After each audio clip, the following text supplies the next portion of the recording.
Halo. Welcome back. Welcome back. Akhirnya Put dipanggil ya. Ternyata kita kontraknya perpanjang nih. Episode 2 ya. Semoga udah nonton yang episode pertama Put. Ternyata penonton tidak kecewa ya dengan episode pertama ya. Kita ada di acara Sapa Sahabat Menyapa. Baik.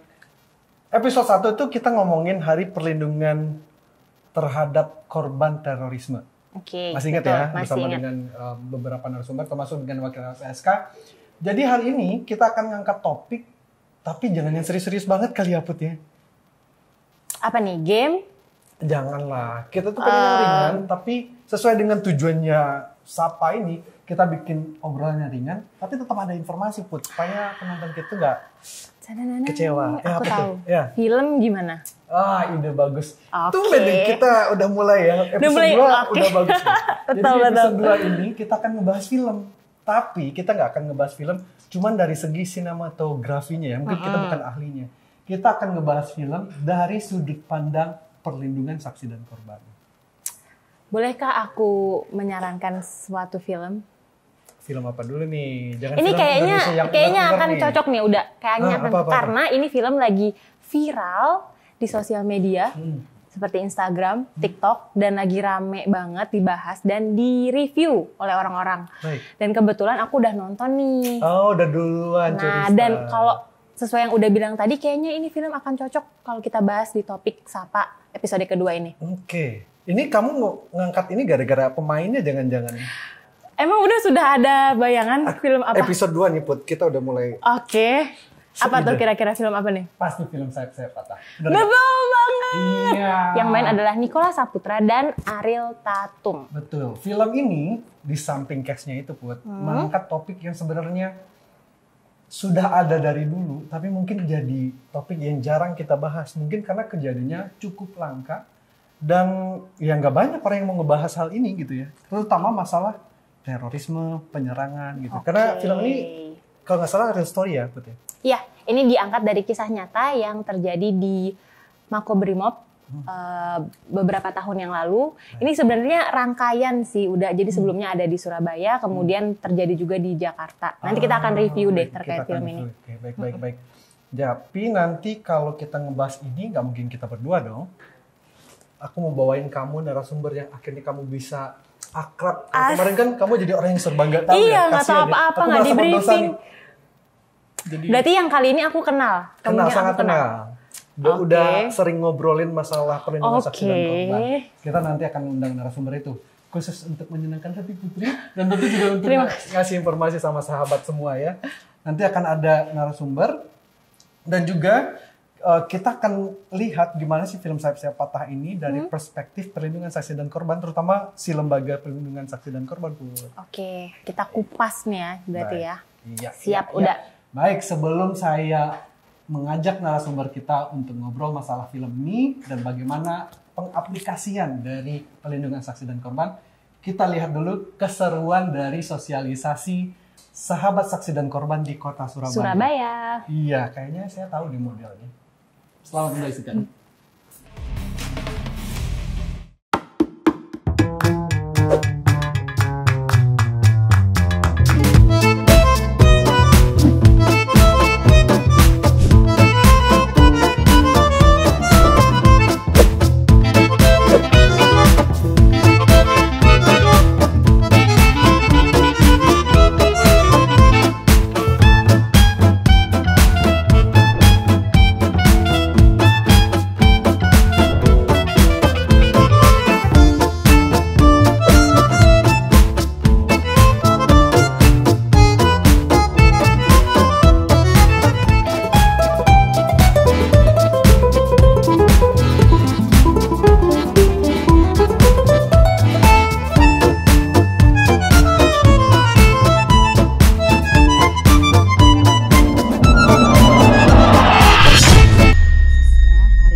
Agustus 2022 bertempat di Balai Pemuda. Kita semua berkumpul dalam acara yang istimewa. Untuk itu izinkanlah kami mengucapkan selamat datang dalam acara Sarasehan Budaya Sahabat Saksi dan Korban.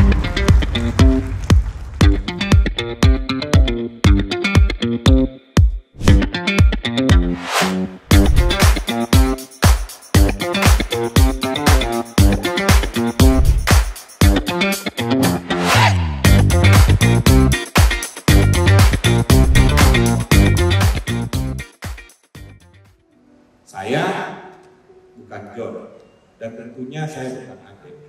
Saya Abdan Jopa, saya bersama sahabat saksi dan korban.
Semakin jaya, mari kita berkembang untuk Indonesia bangkit, Indonesia maju, dan Indonesia jaya. Alhamdulillah, serangkaian acara semua sukses. Sebetulnya Jatim itu kita udah sering memberikan perlindungan, tapi akhirnya kita bisa membuktikan ngumpulin semua, mau kumpul semua, dan kalau nggak salah angka terakhir hampir mengalahkan Bangka. Salam buat Korwil Bangka. Terima kasih.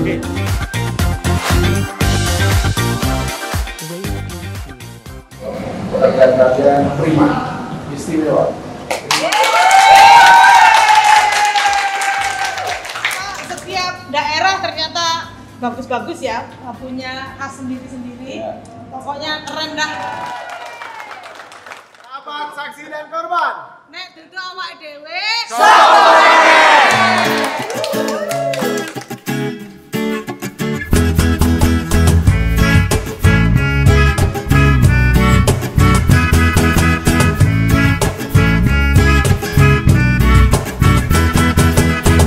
Ayo rek, lagu nang tujunya. Rek, ayo rek, lagu bebarengan.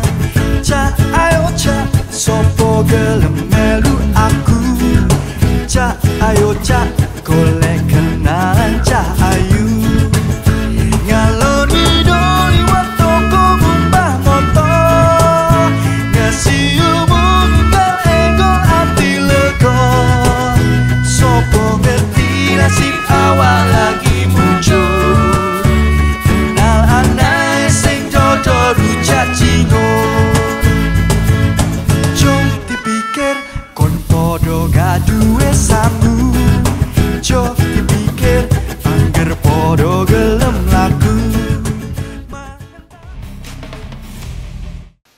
Ya, begitu tadi keseruan sosialisasi teman-teman sahabat saksi dan korban di Surabaya. Masih bisa daftar untuk jadi sahabat saksi dan korban. Modelnya ada di sini, jadi daftarlah segera. Ayo daftar. Jadi apa sih itu istilahnya itu kalau aku nggak bisa bahasa Jawa apa? Kalau bukan kita siapa lagi bahasa Surabayanya apa? Nek kudu awake dhewe sapa maneh. Jadi kalian gitu harus ya. daftar, oke? Harus daftar. Kamu sumringah banget mentang-mentang narasumbernya. Kamu sudah sering ngobrol gitu ya. Karena di episode 1 aku di prank nih. Aku nggak kenal, nggak tahu apa-apa, dan di episode kedua ini karena aku mengenal narasumbernya, Ya, jadi aku baik. lebih rileks, nggak grogi banget gitu. Udah ngumpulin pertanyaan jangan-jangan nih. Aku diem aja Alhamdulillah deh, sudah. aku jadi patung aja di episode Jangan dua dong, nih. udah Baik. aja lah. Baik. Ini adalah tenaga ahlinya LPSK Nama aslinya sih keren namanya, Mas Irfan Maulana. Tapi Putri kalau udah akrab manggilnya siapa, Put? Panggilannya Mas Ipang. Keren ya, Mas Ipang ya. Oke. Oke, grogi banget. Mas Ipang, makasih banyak nyediain waktu buat kita. Sama-sama, makasih udah diundang ke sini. Baik, ini obrolan kita nggak serius-serius banget Mas Ipang. Kita mau ngebahas film, ya kayak tadi di segmen 1 ngebahas film Saya Patah. Dan keterkaitannya dengan LPSK ya Put ya. Betul. Dengan saksi dan korban. Aku serahkan deh pertanyaan pertama untuk Putri deh. Ya, sebelum kita bahas nih. Mas gimana kabarnya? Sehat. Alhamdulillah sehat. Lagi sibuk? Kelihatannya sehat nggak? Sehat sih. Cuma kayaknya lagi sibuk banget ya akhir-akhir ini ya. Kita jarang ketemu soalnya. Iya. Biasa aja sih. Nggak sibuk-sibuk banget. Oke. Yang penting sehat itu nomor 1 ya. Nah, aku dengar-dengar nih. Nggak dengar juga sih. Kita pernah ngobrol sebelumnya. Mas ini ada hobi juga nonton film nggak? Hobi nonton film ya. Pas banget berarti nih udah kan. Baik. Ini review film apa ngomongin apa sih Put? Oke, jadi gini Mas Ipang, kita mau ngebahas tentang film Saya Patah. Oke. Udah nonton kan sebelumnya? Sudah. Oke. Nah ini kita pengen kaitkan dengan LPSK nih, karena ini kan film membahas tentang teroris ya. Oke. Nah itu kan kaitannya sangat erat ya dengan LPSK nih. Kira-kira bisa diceritakan nggak kalau dari kasus terorisme itu peran apa sih yang bisa LPSK berikan untuk kejadian seperti itu? Ya. Ini film baru keluar ya, baru Betul. rilis dan kalau nggak salah dibuat Rudi Sudjarwo ya. Betul. Memang ini film yang cukup menarik. Sebetulnya banyak dari kisah-kisah bangsa ini yang bisa dijadikan film dan ini bisa dijadikan pelajaran ya buat masyarakat. Film ini berkisah tentang peristiwa terorisme yang ternyata juga berdampak terhadap manusia lain. Memang terorisme itu ya fitrahnya seperti itu. Memang dia merusak, membuat kekacauan, membuat teror, membuat ketakutan buat masyarakat. Nah, LPSK memang diberikan mandat oleh undang-undang untuk mengurusi saksi dan korban terorisme. Sebetulnya ini kebetulan September ya. September itu yang saya ingat adalah tonggak perlawanan terhadap terorisme di era modern. Ketika World Trade Center di New York dihancurkan oleh 2 pesawat tanggal 9 besok nih. Ya, 9 September. Nah, ternyata peristiwa terorisme itu juga merundung bangsa kita. Mungkin Hadi dan Putri udah tahu ada bom Bali 1, bom Bali 2,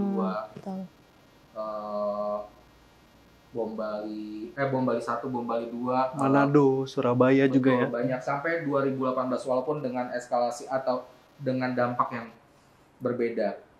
Nah, sebetulnya kalau kita bicara tentang penanganan terorisme, sebelum tahun 2014 itu penanganan terorisme sebetulnya lebih banyak berfokus pada pelaku, bagaimana untuk mengejar pelaku, menghukum pelaku. Sekarang saya tanya sama Putri atau Hadi, kenal nggak sama pelaku terorisme? Pernah dengar nggak siapa itu gitu? Nurdin M. Top. Oke. Terus ada Imam Samudra. Betul.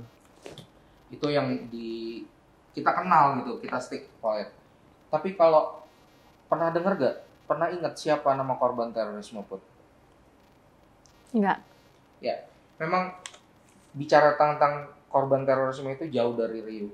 Artinya penanganan korban terorisme itu sangat minim waktu itu sebelum tahun 2014. Nah, undang-undang tentang perlindungan saksi korban yang sudah diperbarui tahun nomor 31 tahun 2014, di situ memberikan mandat pada LPSK untuk menangani korban tindak pidana dan salah satunya adalah terorisme. Nah, dari situ kita mulai masuk untuk menangani korban terorisme. Dan ditambah pada tahun 2018 keluar lagi Undang-Undang nomor 5 tahun 2018 yang makin meneguhkan posisi negara untuk mengurusi korban terorisme. Di situ di Undang-Undang 5 tahun 2018 di state bahwa korban adalah tanggung jawab negara. Dan disitulah sebetulnya era kita mulai memperhatikan korban terorisme. Dan LPSK sampai sekarang mungkin sudah ratusan di bawah 1.000 mungkin, tapi sudah banyak sekali korban-korban yang diurusi. Ada mereka mendapatkan hak untuk rehabilitasi medis, psikologis, psikososial. Mereka berhak mendapatkan kompensasi dan restitusi. Untuk saksinya juga berhak untuk mendapatkan perlindungan keamanan diri dan segala macamnya. Jadi memang LPSK sangat concern, bahkan ya kalau misalkan, tapi ini nggak masuk di film sebetulnya, pada saat kejadian itu LPSK langsung menuju lokasi untuk menanyakan apakah ada berapa jumlah korban, karena memang dalam amanat undang-undang ketika peristiwa terorisme itu terjadi, itu LPSK wajib hadir sesaat peristiwa untuk melihat apakah ada korban. Kalau korbannya luka kita tangani, dan itu semua dibiayai oleh LPSK. Baik, terenyuh banget dan terhentak gitu ya dengan paparan dari Mas Ipang tadi. Nah, jadi kalau berdasarkan penjelasan Mas Ipang tadi, secara personal Mas Ipang punya pengalaman nggak sih dengan kasus terorisme yang pernah ditangani oleh LPSK? Mungkin secara kebetulan ya, saya dulu pernah menulis skripsi tentang terorisme, terus juga bekerja di lembaga yang mulia ini. Jadi meskipun secara langsung saya belum tupoksi yang saya diami sekarang itu tidak langsung bersentuhan dengan korban, namun pada era tahun 2020 sampai 2021 kemarin LPSK diberikan mandat undang-undang ini yang keren. Jadi sebenarnya Indonesia itu salah satu negara yang mempunyai pengalaman yang sangat baik dalam menangani terorisme, dan itu diakui di dunia internasional ketika negara bertanggung jawab terhadap korban terorisme, bahkan di luar negeri. Bahkan di luar negeri, kalau ada warga Indonesia yang di luar negeri itu LPSK bisa tangani. Nah, pengalamannya apa ya? Tahun 2020, 2021 itu saya masuk dalam salah satu tim yang dibentuk oleh LPSK, tim penanganan korban terorisme masa lalu. Nah, karena apa? Karena di Undang-Undang 5 2018 memang negara bukan hanya mengurusi korban yang terjadi saat ini atau kemungkinan di masa yang akan datang, tapi yang lebih progresif lagi, negara itu menghitung kompensasi sampai korban terorisme sampai korban bom Bali 2002. Dan itu makanya saya pernah bersentuhan, saya pernah berwawancara, mendengarkan kisah-kisah pilu mereka, sesuatu yang sangat traumatik yang mereka hadapi, yang mungkin karena waktu itu bayangkan ya, mereka menunggu belasan tahun ya, 2002, dan kita baru memberikan kompensasi di sekitar 2020, dan mereka merasakan negara hadir di situ. Jadi saya cukup pernah punya pengalaman bersentuhan dengan mereka, mendengarkan kesaksian mereka, dan itu cukup memilukan sih. Baik. Nah, tadi Mbak Putri ada pertanyaan, aku kayak harus menyerap informasi. Aku cuma ini sih, jika aku ada di posisi Mas Ipang, maksudnya bertemu langsung dengan korban itu, aku pasti akan nangis kemungkinan ya, pasti. Iya, bahkan dari situ pernah buat satu posting di Instagram yang tiba-tiba nulis ngalir gitu aja, dan saya ngerasa bahwa saya kurang bersyukur. Banyak orang yang lebih lara, orang yang banyak penderitaannya, orang yang anak-anak yang yatim, perempuan menjadi janda, laki-laki kehilangan tangan, kehilangan kakinya, dan itu saya pikir penderitaan yang harus mereka terima akibat kekejian aksi teroris. Wah, jadi melo nih. Baik, nafas dulu. Tapi ada hal yang menarik nih. Tadi Mas Ipang sempat bilang bahwa LPSK secara proaktif akhirnya ya untuk masalah terorisme ini untuk menanganinya. Kemudian undang-undangnya juga sudah diperbarui. Kemudian ternyata ini juga sesuai dengan resolusinya PBB yang UNODC. Tapi menurut Mas Ipang, apakah sejauh ini pengaplikasiannya itu gitu ya, atau apakah pemenuhan hak korban yang tadi kata Mas Ipang yang 10 tahun yang lalu gitu, beberapa tahun yang lalu itu sudah maksimal nggak Mas sampai detik ini? Salah satu ya ketika negara menyatakan mereka bertanggung jawab sebetulnya dan memberikan kompensasi, itu kita sebetulnya itu bisa kita maknai sebagai perhatian negara terhadap korban terorisme yang selama ini mungkin terlambat ya. Menunggu ya, mereka menunggu. Dan LPSK menjalankan itu dengan baik, dengan sebaik-baiknya gitu ya. Kita memberikan banyak hak yang memang menjadi banyak program yang menjadi hak mereka dari medis, psikologis, psikososial. Walaupun kita tahu bahwa kompensasi ini tidak akan bisa menggantikan penderitaan mereka sampai kapanpun. Tapi minimal disitulah apa yang negara bisa berikan. Tentu itu tidak sempurna. Tentu mungkin korban banyak harapan. Banyak sekali harapannya. Mereka masih butuh pengobatan sampai sekarang. Mungkin nanti bisa ditanyakan kalau misalkan ada korban yang ada kesempatan untuk itu. Mereka masih butuh pengobatan sampai sekarang. Dan masih diberikan oleh LPSK ya sampai sekarang ya? Memang ada yang, nah ini LPSK juga memiliki keterbatasan kan, keterbatasan anggaran, belum juga ada regulasi yang menyatakan bahwa mereka kita tanggung seumur hidupnya dan mereka sebetulnya sangat butuh itu. Jadi bukan hanya medis, makanya LPSK sedang mengembangkan program rehabilitasi psikososial di mana kita ingin mereka kembali kehidupan sosialnya, mereka kembali kehidupan ekonominya dan kita membantu mereka untuk bisa bangkit dan percaya diri lagi dalam kehidupan bersosial masyarakat. Baik. Nah, aku juga nih, sorry ya Put ya, karena kamu udah sering ngobrol nih, jadi aku ya lebih banyak pertanyaan.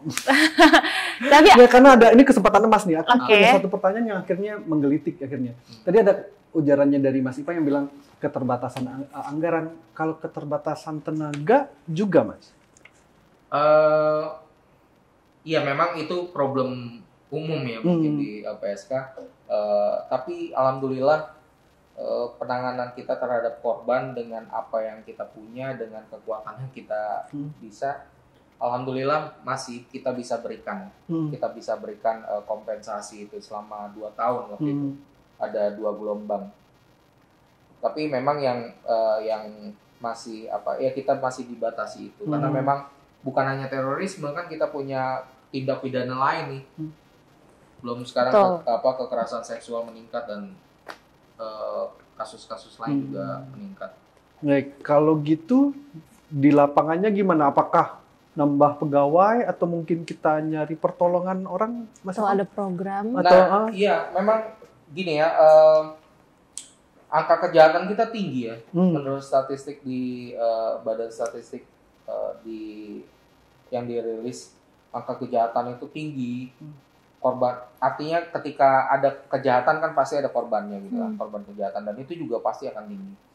Nah sedangkan kita hanya punya saya nggak tahu pastinya ya, sekitar 300 atau 400 atau maksimal mungkin 500 orang. Nah oleh karena itu memang kita harus menjawab tantangan itu. LPSK hanya ada di Jakarta dengan kekuatan personel yang tidak terlalu banyak. Apa solusinya? Solusinya adalah melibatkan masyarakat. Kita juga bisa melibatkan para penyintas tangguh. Kita bisa memanfaatkan kelompok-kelompok masyarakat yang masih punya jiwa kerelawanan tinggi untuk membantu LPSK dalam melaksanakan tugas-tugasnya. Gitu. Nah, itulah makanya LPSK tahun 2022 ini menyusun satu program yang kita namai program perlindungan saksi dan korban berbasis komunitas, di mana program itu nantinya diharapkan bisa menumbuhkan atau memunculkan relawan-relawan yang kita namai sahabat saksi korban. Ternyata sahabat saksi dan korban itu munculnya dari sana ya Mas Ipang ya? Ya, itu salah satunya memang. Bagaimana kita melibatkan masyarakat dan coba menjawab tantangan yang sedang LPSK hadapi. Baik. Gitu. Luar biasa. Wah, luar biasa. Padahal mau ngobrol ringan, tapi sempat terenyuh, termenung. Betul. Dengan sesi yang cukup pendek. Berat. Ya, berat di kita yang denger sih Mas. Tapi akhirnya masyarakat sipil dia punya peran ya Mas ya. Nggak cuma jadi penonton televisi atau cuma mendengar berita. Dia juga akhirnya bisa aktif gitu ya dengan ikut sahabat saksi. Harusnya begitu. Gini. Jadi kalau kita bicara terorisme atau korban tindak pidana sekalipun, semua orang bisa jadi korban dan semua berpotensi korban. Korban terorisme itu adalah individu yang berada di tempat dan waktu yang salah. Mereka nggak mau jadi korban. Kita tiba-tiba lagi nunggu mobil ada bom meledak atau segala macam, naik motor tiba-tiba belum meledak. Artinya mereka sebenarnya nggak mau. Nah, oleh karena itu tentunya saling membantu antara masyarakat, gotong royong ini menjadi spirit dari program ini. Gitu. Baik. Aku kalau bahas program ini jadi keinget salah satu dialog di film. Si Aji yang diperankan Niko ini.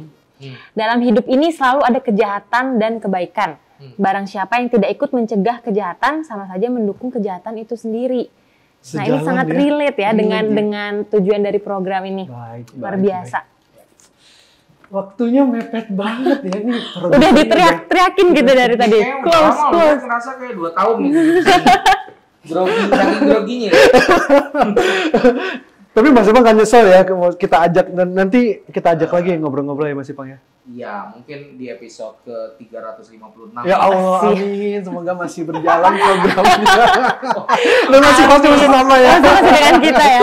Baik. Ya buat sahabat yang sudah mendengarkan tadi, makasih banyak ya yang mendengarkan dengan saksama gitu, bahwa ternyata LPSK ini hadir untuk menjawab tantangan-tantangan yang ada, dan kalian punya andil untuk menjadi relawan untuk menolong orang-orang di luar sana ya Put ya. Dan kita sangat appreciate dan benar-benar mengharapkan lah untuk partisipasi kalian untuk menjadi relawan sahabat saksi dan korban. Oke, mungkin kita minta closing statement ya gitu ya dari Mas Ipang, mungkin pesan yang ingin disampaikan pada sahabat yang nonton.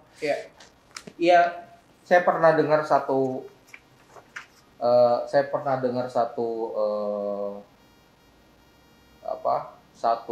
hadis mungkin ya, gitu.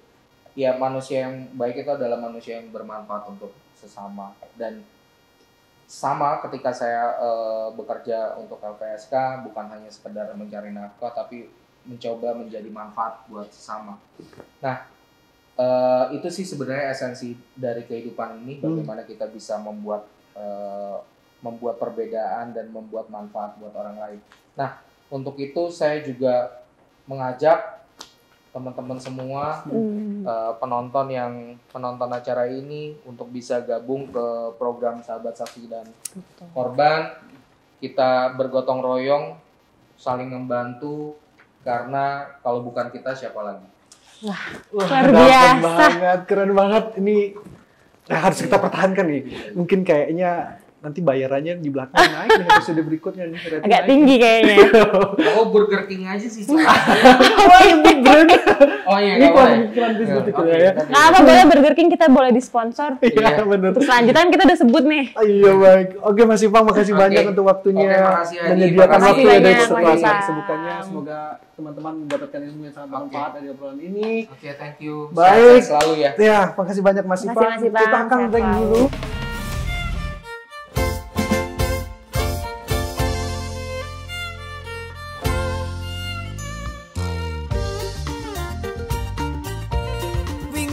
Dolan neng Didik neng Gembira Loka dina Minggu turne gajahe ana ontane ana munyo-munyo ana sasat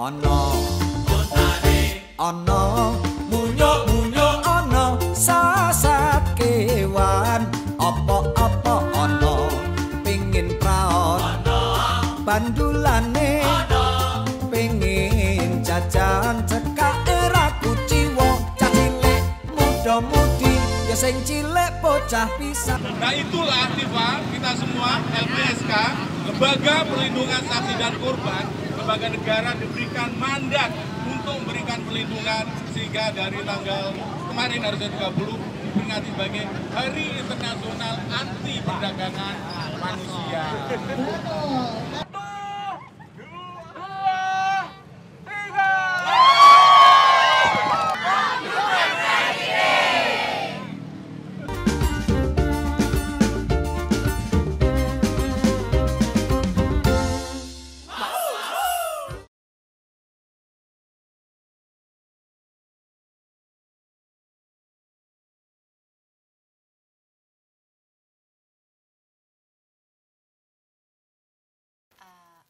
Ada narasumber lagi nih. Oke, kita ada narasumber baru ya Put ya? Kita akan ngobrol-ngobrol dengan selain Mas Ipang tadi, nanti kita juga ada kedatangan narasumber baru.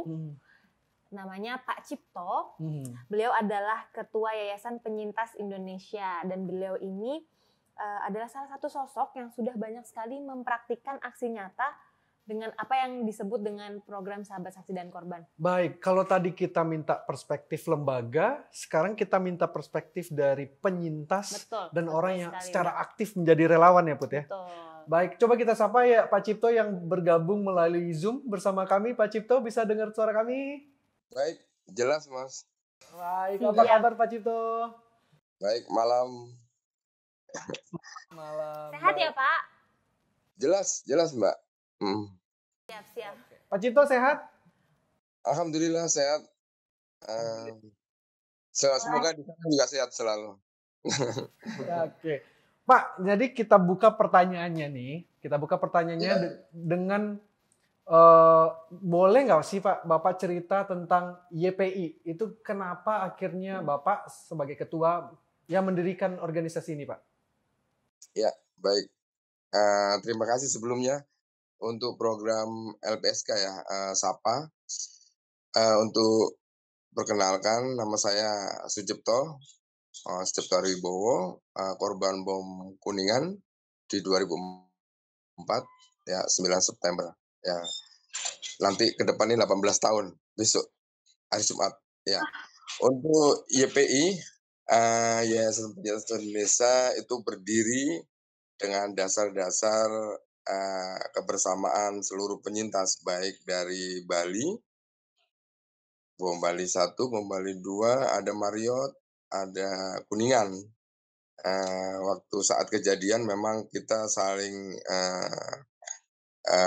membangun sama-sama, saling komunikasi dengan Bali juga, sama Marriott juga, sama Kuningan, semuanya kita bersama-sama awalnya semuanya.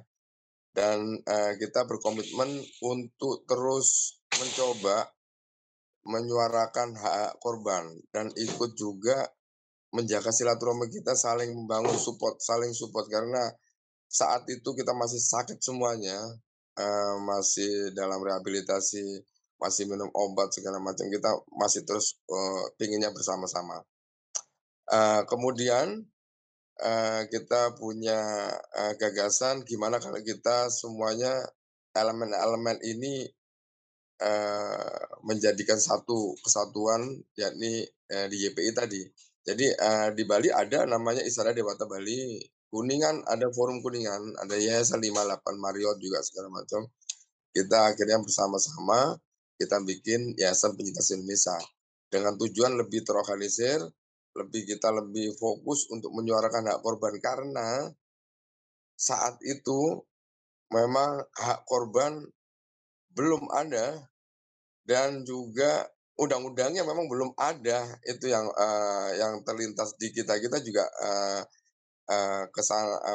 mencoba mencari di mana kita untuk mencari suatu keadilan akan ini semuanya karena teman-teman di korban yang secara keseluruhannya seperti Kuningan itu dibantu secara keseluruhan medisnya atau direhabilitasi oleh kedutaan Australia.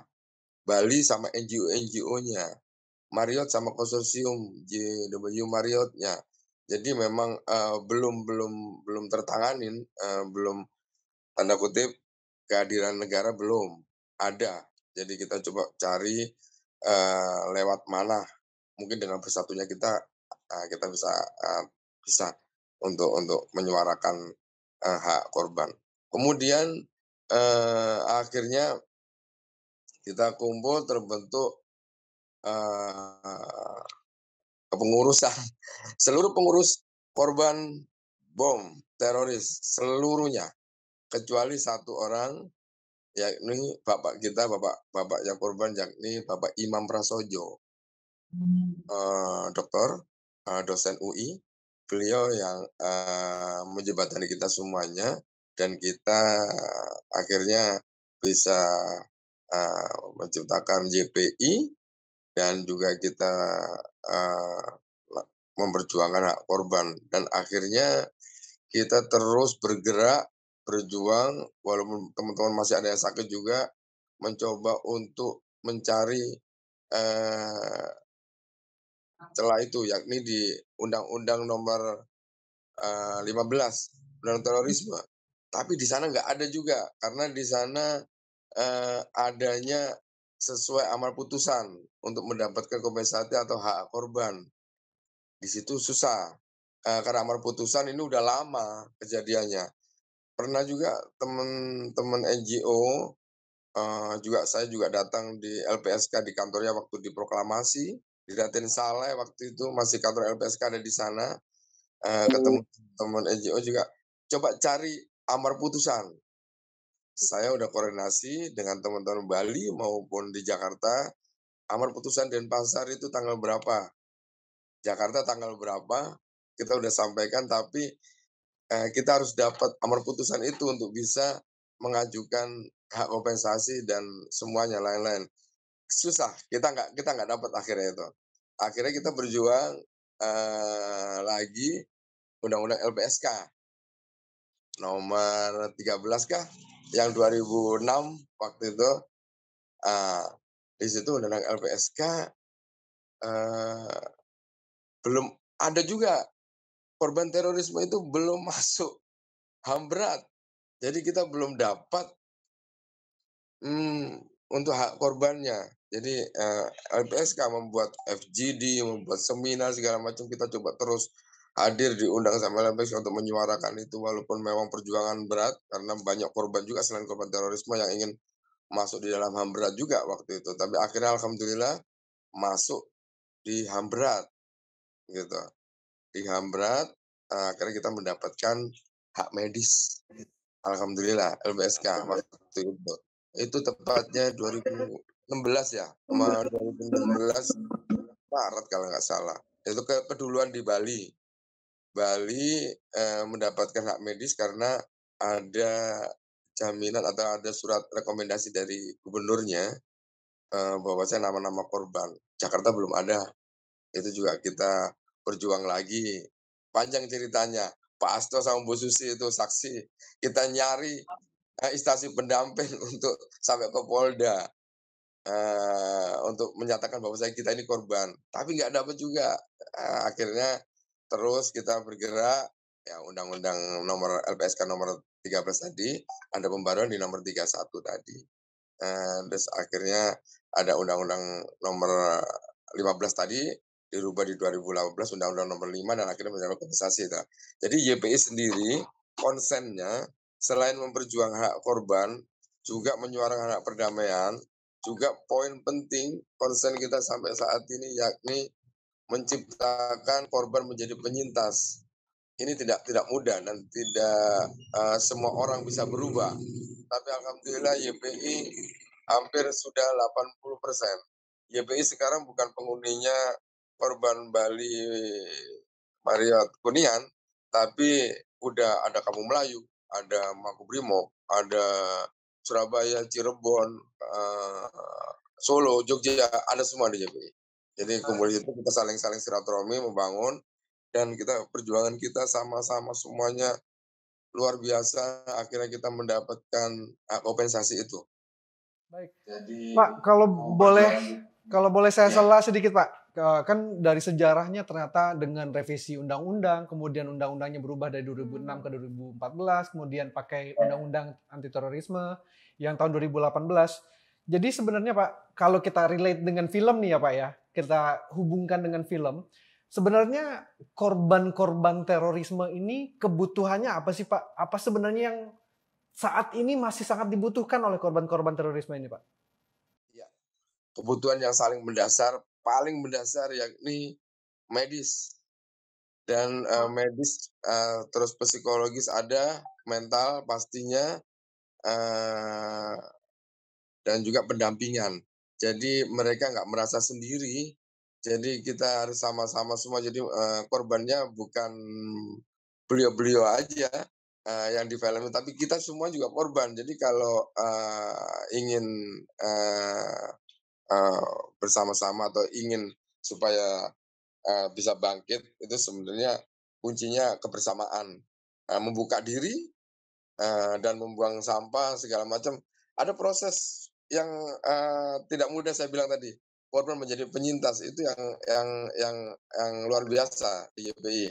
Dan kebutuhan kompensasi itu menandakan kehadiran negara selain medis, tapi kompensasi tidak bisa menggantikan penderitaan korban puluhan tahun. Jadi medis memang membantu kita, tetapi yang paling utama yakni kehadiran negara. Secara mental mereka akan kuat. Saya korban dan bagian dari suatu kekerasan yang terjadi di Indonesia, dan ini bagian dari perubahan. Akhirnya kita bisa menyuarakan perdamaian, anti kekerasan segala macam, dan kehadiran negara sehingga mental kita, wah, adil, negara memperhatikan kita korban, jadi kita ya udah kita berupaya untuk bisa ikhlas karena semuanya udah hadir kok, begitu. Kita tinggal menatap ke depan segala macam, itu sih saya pikir. Jadi kebutuhannya untuk seorang korban teroris itu jelas pendampingan medisnya harus segera diberikan, psikologis, pendampingan secara mental itu harus, gitu. Oke, Menurut saya baik, terima kasih Pak. Ini sebelumnya kan, jadi LPSK ini kan memiliki program ya Pak, program Sahabat, Saksi, dan Korban. Nah, nanti dalam program itu akan ada relawan tentunya dari seluruh Indonesia, masyarakat, yang akan membantu kerja LPSK nih. Nah, jadi tugasnya nanti tuh program ini diharapkan bisa meraih atau menjadi penghubung antara LPSK dengan para penyintas, kemudian korban, juga saksi. Nah, dari program yang sudah aku jelaskan tadi nih, kira-kira ada harapan nggak Pak untuk para penyintas terhadap korban ini? Mohon maaf, maksudnya terhadap program ini. Oh, terhadap program ya. Iya. Program ini bagus untuk menyuarakan suara-suara korban. Sebelumnya kan yang disuarakan hanya pelakunya, napiternya. Kalau ada kejadian pasti pelakunya yang booming atau viral gitu sampai ke keluarganya. Tapi korbannya agak sedikit tidak diperhatikan. Padahal ini sektor penting sebenarnya korbannya ini. Menandakan bahwasanya ini suatu kejadian itu real.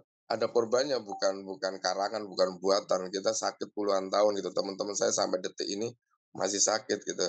Masih minum obat dan mungkin juga akan menghadapi operasi-operasi. Harapan saya itu tadi, selain menyuarakan suara-suara korban, juga suara perdamaian, serta juga ada semacam slogan kita ataupun karakter kita, kayak kekerasan itu tidak bisa dibalas dengan kekerasan. Ketidakadilan tidak bisa dibalas dengan ketidakadilan, itu malah menambah masalah gitu loh. Jadi masalah jangan dibuat masalah lagi gitu. Jadi kita harus mencoba untuk melawan itu semuanya dengan berdamai dengan diri sendiri, dengan membuang sampah-sampah yang ada di diri kita, misalnya dendam, iri sama orang itu sehat, kita sakit, mata saya nggak ada, dia ada, gitu. Saya cacat, dia nggak cacat, itu juga harus berdamai dengan diri sendiri, serta harus dibuang itu sampahnya secara reguler, biar dia juga bisa bersih dari sampah, hidup nanti enak, makan enak, ngelihat orang nggak curiga, ngomong juga nanti udah bebas gitu. Itu sih.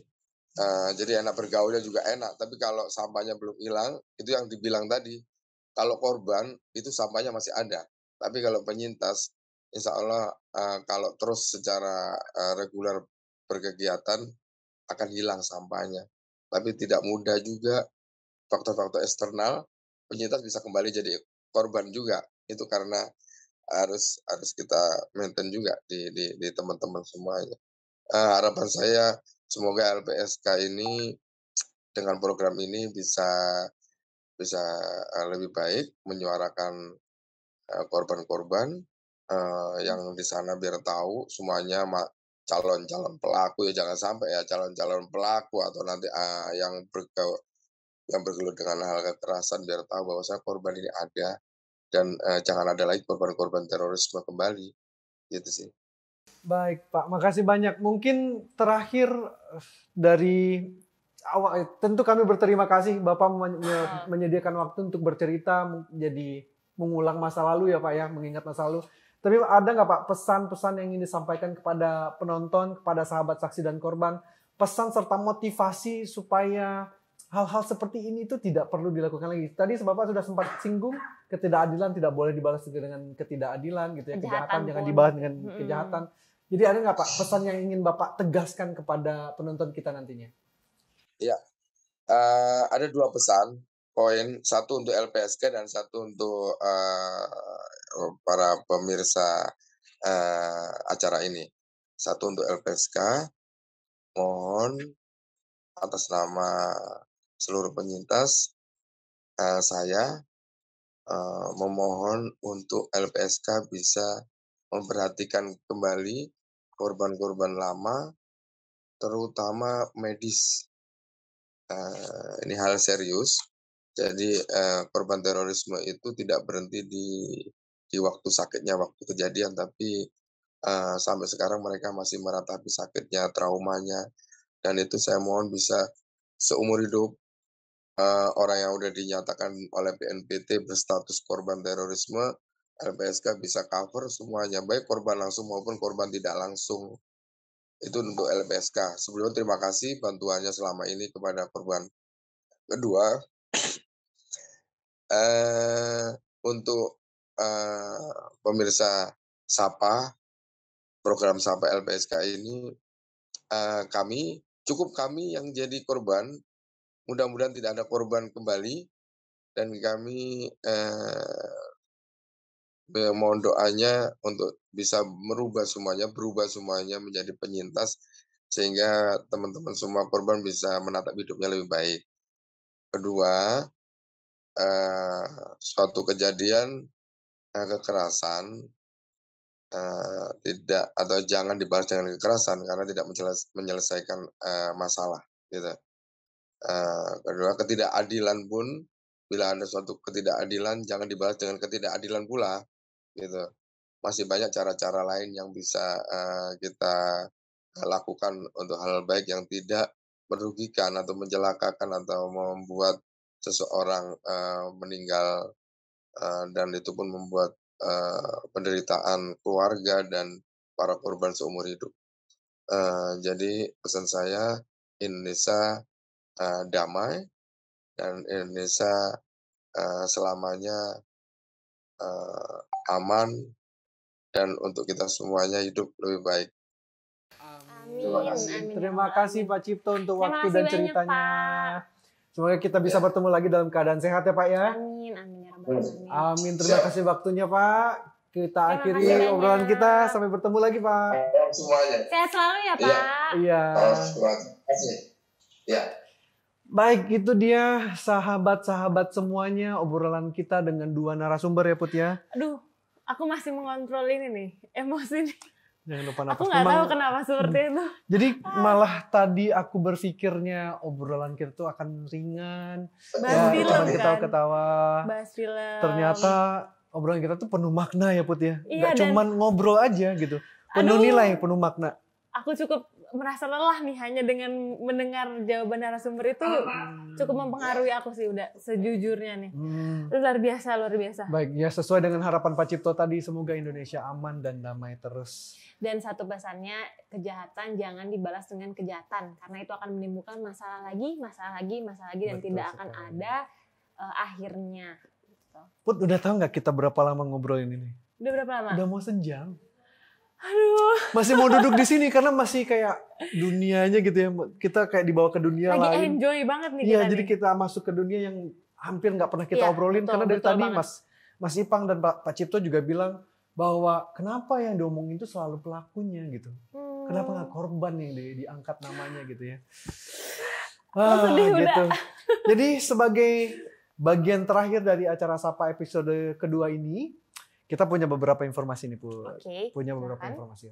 Informasi pertama, untuk sahabat-sahabat yang ada di Jogja, jangan lupa untuk mulai registrasi ulang. Karena registrasi ulangnya sahabat-sahabat ini ya, digunakan untuk data pelatihan dan pendidikan dan pelatihan.